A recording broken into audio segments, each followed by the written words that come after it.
Hallelujah, praise the Lord. प्रभु यीशु मसीह में मेरे सभी बहन भाइयों को जय मसीह की। आप सबका स्वागत है जीवत परमेश्वर की जीवत हजूरी में। आज की इस वीडियो में हम परमेश्वर के पवित्र वचन को मेरी भविष्यवाणियों की पुस्तक में से पढ़ेंगे।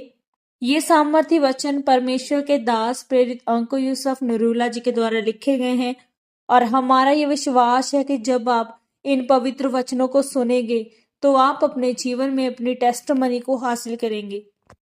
तो पूरे विश्वास के साथ इन पवित्र वचनों को पूरा सुने। आज का सामर्थी वचन, शरीर का दिया।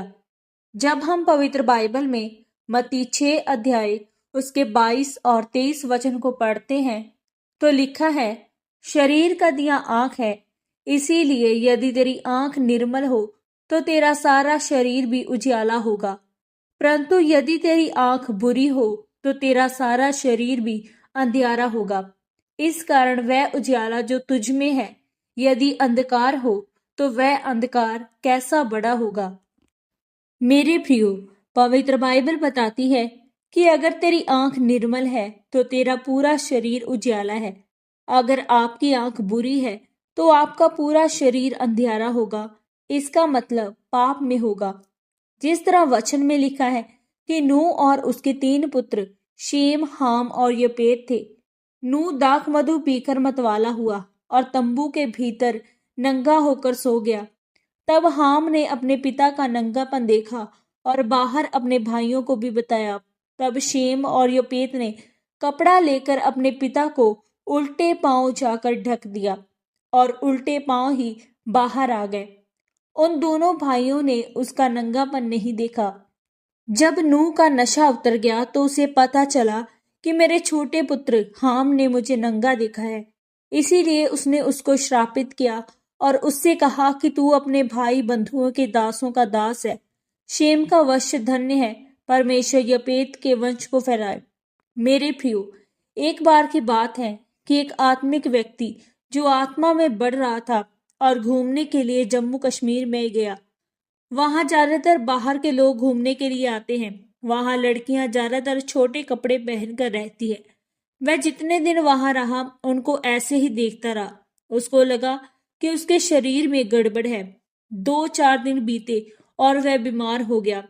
उसे रोग शुरू हुआ। डॉक्टर से उसने दवाइयां ली और वह दुखी हो गया। उसने खाना बंद कर दिया। जब उसके पास कुछ भी ना रहा, फिर उसको समझ आई कि मैंने कुछ किया है जो पवित्र बाइबल के खिलाफ है। मेरे प्रियो, पवित्र बाइबल बताती है कि आपकी आंख निर्मल है तो परमेश्वर आपको बहुतायत के साथ आशीषित करेगा और उद्धार आपके जीवन में आएगा। अगर आपकी आंख में कांटा है तो परमेश्वर से आप कुछ भी हासिल नहीं कर सकते। जिस तरह नूह के छोटे बेटे ने अपने बाप को नंगा देखा तो उसको श्रापित होना पड़ा और उसके दूसरे दोनों बेटों ने उसके नंगेपन को ढांपा, जिनके बाद उनको आशीष मिली। आपने अपनी आंखें निर्मल रखकर इस संसार में चलना है और परमेश्वर के भय और डर के साथ पवित्र वचन को ध्यान में रखकर आपको समाज में चलना है ताकि शैतान आपको गिरा ना सके। पवित्र वचन में लिखा है कि अगर तेरी आंख तुझको ठोकर खिलाए तो उसको निकाल कर फेंक दे ताकि तेरा सारा शरीर नरक में जाने से बच जाए। आज लोग मसीह में होकर भी वे विचार में गिर जाते हैं।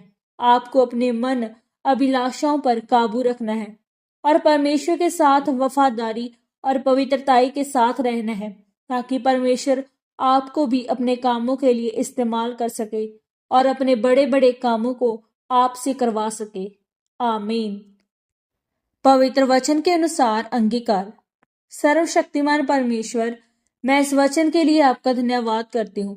मैं अंगीकार करती हूँ कि मैं आंखों से होने वाले हर एक पाप से बचकर आप में बढ़ती जाऊं और आपके नाम की महिमा कर सकूं। प्रभु यीशु मसीह के पवित्र और सामर्थी नाम में हम मांगते हैं। आमीन, आमीन और आमीन। आज के इस पवित्र वचन के द्वारा परमेश्वर आप सबको बहुतायत से आशीषित करे। सबको जय मसीह की।